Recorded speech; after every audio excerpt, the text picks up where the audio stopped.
la subdirectora para las Américas de la organización Human Rights Watch. Tamara Tarasiuk está con nosotros a esta hora de la mañana, un poco, bueno, para conocer más del trabajo que realiza esta importante organización de derechos humanos a favor de los derechos humanos en el mundo y sobre todo, en este caso, pues para América.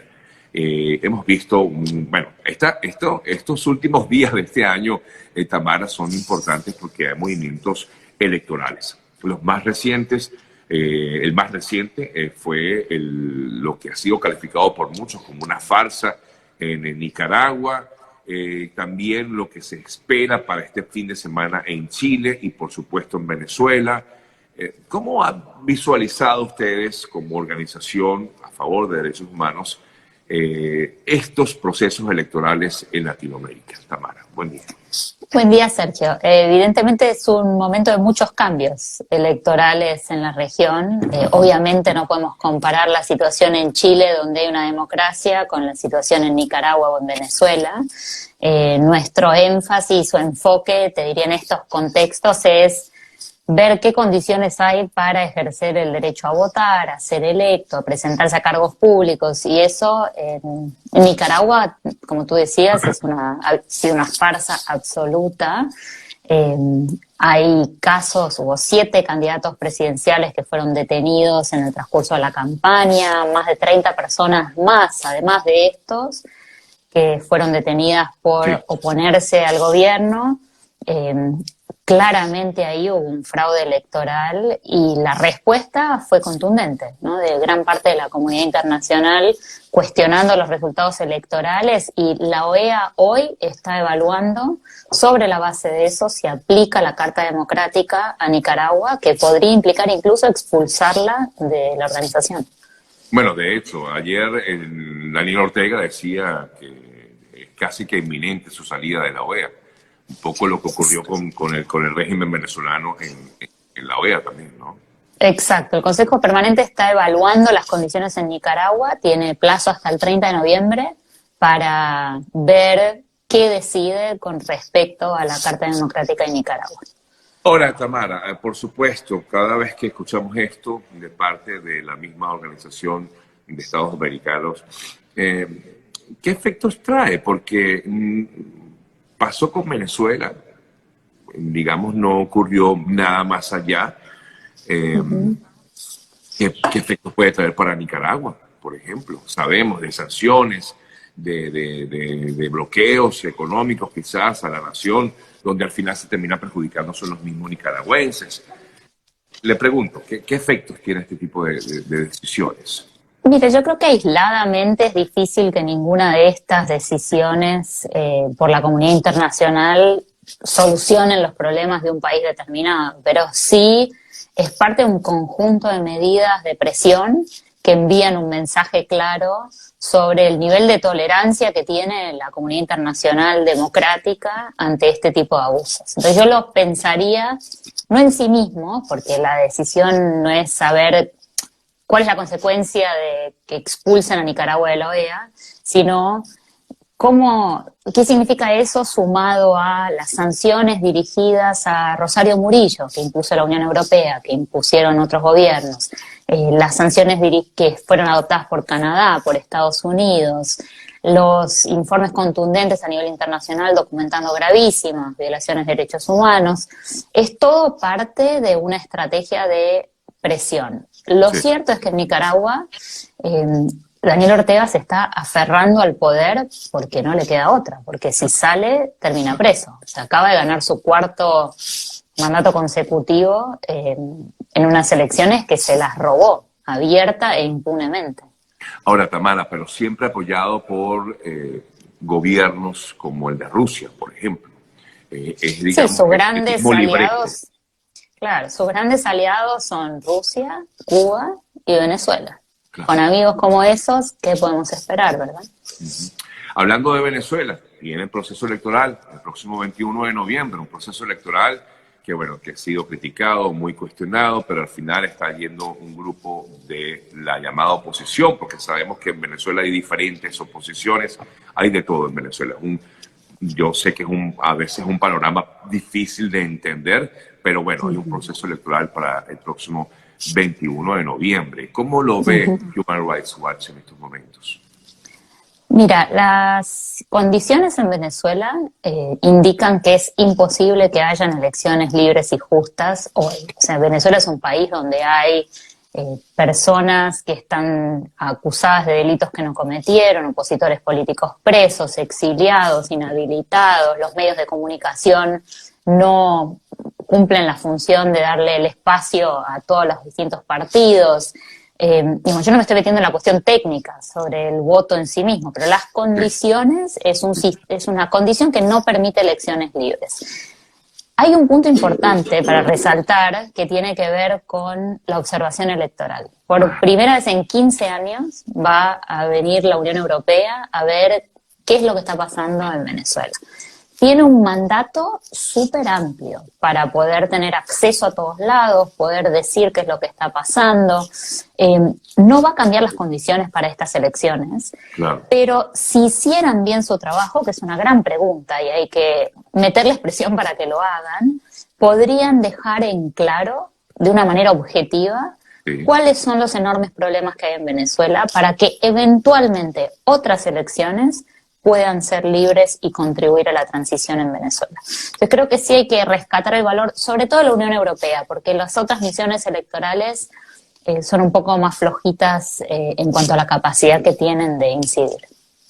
¿Y puede ser realmente objetiva la Unión Europea? ¿Qué cree usted? Tomando en cuenta que también ha sido criticada, ¿no? Ha sido fuertemente criticada.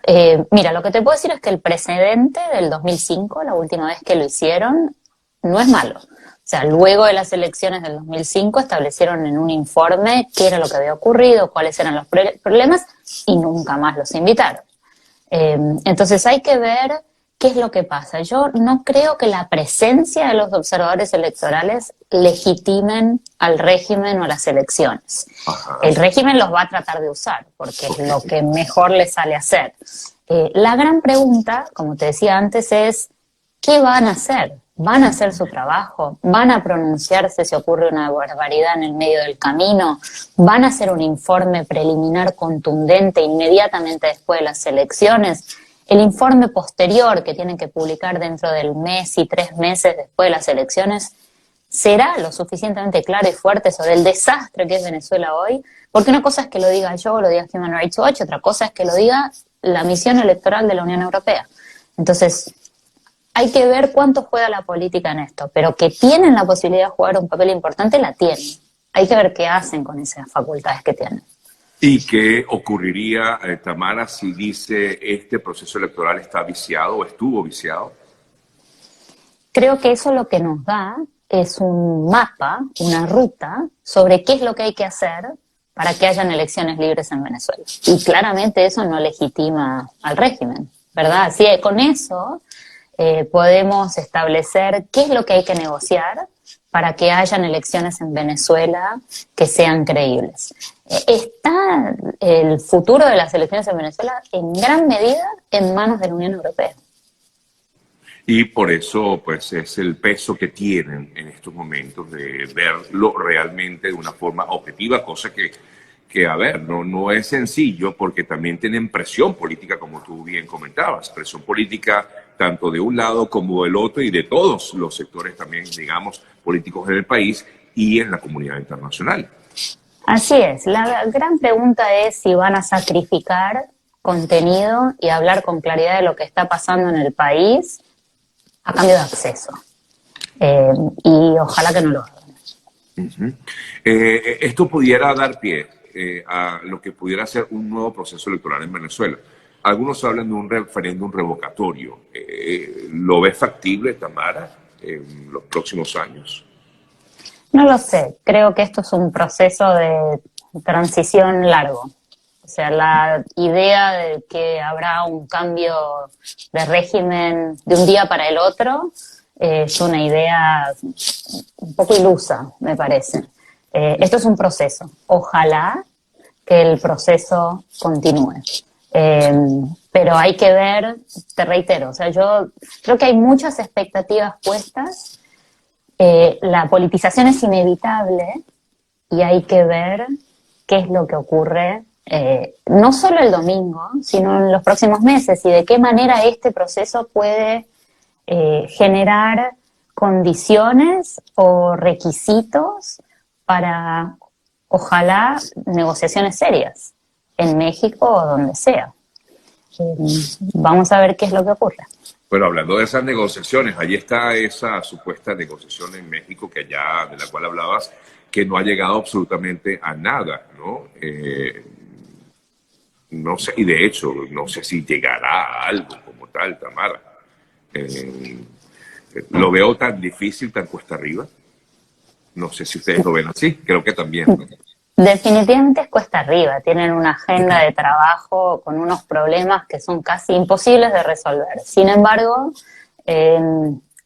¿cuántas alternativas hay, Sergio? O sea, realmente, hay que ver qué es lo que se puede conseguir y lograr que quienes estén sentados a la mesa genuinamente representen la oposición, que no haya una movida después de estas elecciones para tratar de cambiar quienes se sientan a la mesa en función de quiénes son electos en las elecciones, si es que no son una oposición genuina. Entonces creo que mucho está por verse en función de qué ocurre después de las elecciones, qué ocurre el 5 de enero en función del argumento legal de si continúa el interinato o no. Son semanas de muchos interrogantes para Venezuela.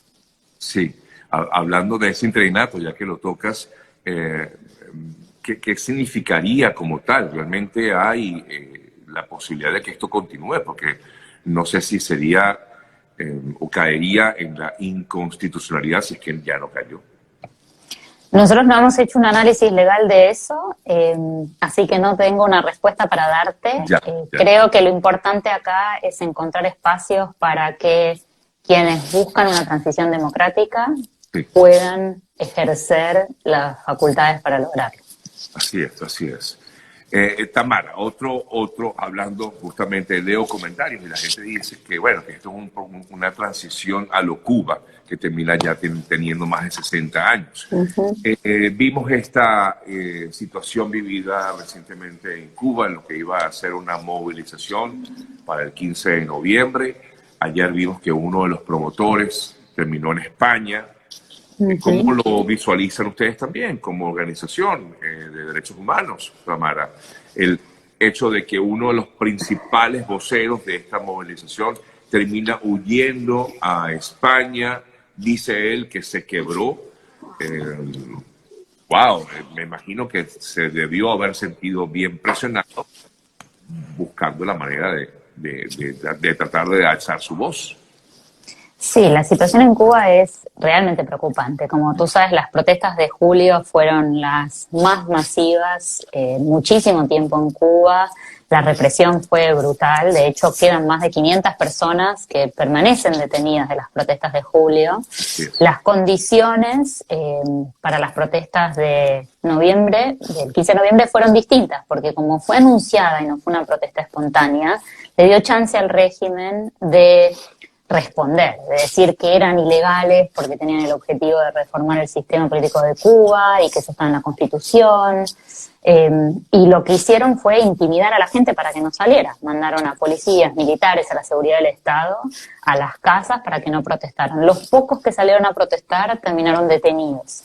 Entonces, en este contexto, no es sorprendente que Junior García no lo dejaran salir, se sintiera amenazado, no sabía dónde estaba y apareció, como tú dices, ayer en Madrid.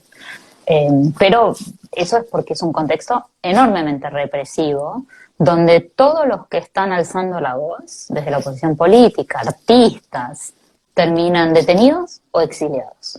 De hecho, aprovecho, Sergio, para decirte que estamos tratando de movilizar también a la opinión pública y artistas para poder pedir por la liberación de los artistas detenidos en Cuba, pedir que terminen los procesos penales en contra de ellos y que dejen a quienes están en el exilio poder volver a mostrar su arte a Cuba. Entonces, te convoco a ti o a cualquier persona que conozca artistas que estén interesados en esta causa, que se contacten conmigo, porque sí estamos buscando artistas que se sumen a esta campaña porque queremos que los artistas hablen en favor de los artistas cubanos. ¿Y qué puede hacer este tipo de campañas, Tamara?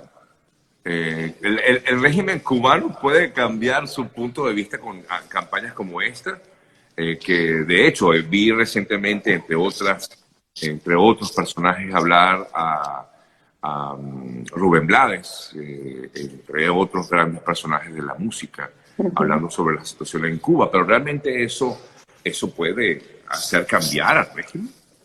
Mira, la respuesta a la situación en Cuba es enormemente politizada. Tú ves que los gobiernos de la región no critican a Cuba porque es Cuba, dependiendo de la ideología política de quién está en el poder. Y lo que intentamos con hablar de los artistas es despolitizar la discusión sobre la represión en Cuba. Es muy difícil que alguien serio, que se dedique al arte, no pueda cuestionar que están deteniendo artistas por cantar, sí, o por pintar, o sí, por escribir. Entonces, esa es un poco la idea, es concientizar a la opinión pública y movilizar a gente que les debería quedar más difícil permanecer callados ante la represión contra artistas que ante la represión política. Sí, de hecho hoy, por cierto, una canción que se convirtió en bandera de esta lucha interna en Cuba está nominada en los Grammy Latinos, y hoy son los Grammy Latinos, y seguramente, estoy casi seguro de que Cuba va a ser protagonista en este evento que se va a realizar en el día de hoy. Gane o no la canción, más allá del premio como tal, creo que el evento en sí va a girar mucho en torno a esa libertad para Cuba. Y creo que los artistas, Tamara, efectivamente han sido, sí, se han sensibilizado mucho con el tema político. Más allá del tema político es el tema de las libertades en América. Se trata de la libertad de expresión, ¿no? Y de poder expresar el arte también.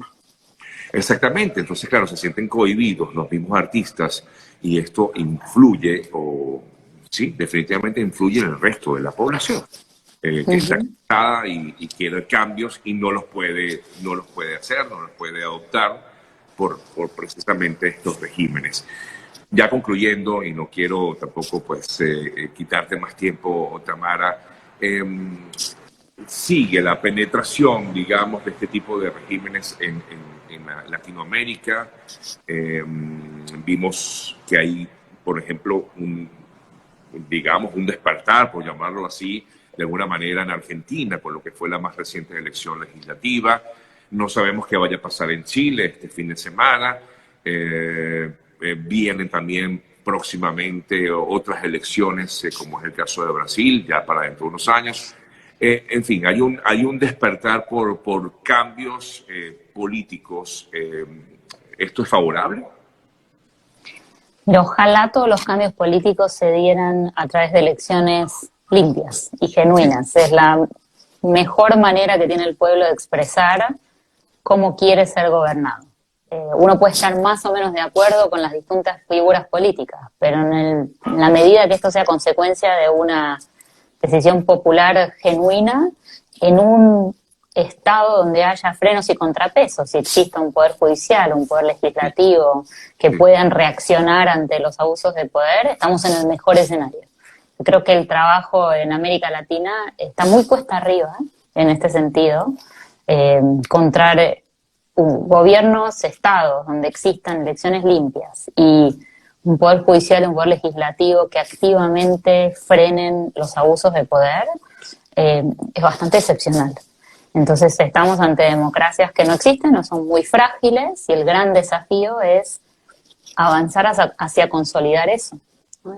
Y las elecciones son súper importantes, pero no es lo único para fortalecer el Estado de Derecho. Claro, bueno, de hecho, hay ejemplos en Latinoamérica de que incluso a pesar de que llegan con elecciones, pues terminan siendo bueno, la legitimidad en el ejercicio la pierden, ¿no? Sí, sí. Bueno, el caso de El Salvador, por ejemplo, que está siendo muy criticado, por cierto, por parte de Human Rights Watch, bueno, básicamente de Vivanco, que es uno que ha hablado mucho acerca del tema de El Salvador, que quizás pues se veía un cambio y efectivamente se ha logrado, pero también ha caído en esa línea delgada de la autocracia, Tamara.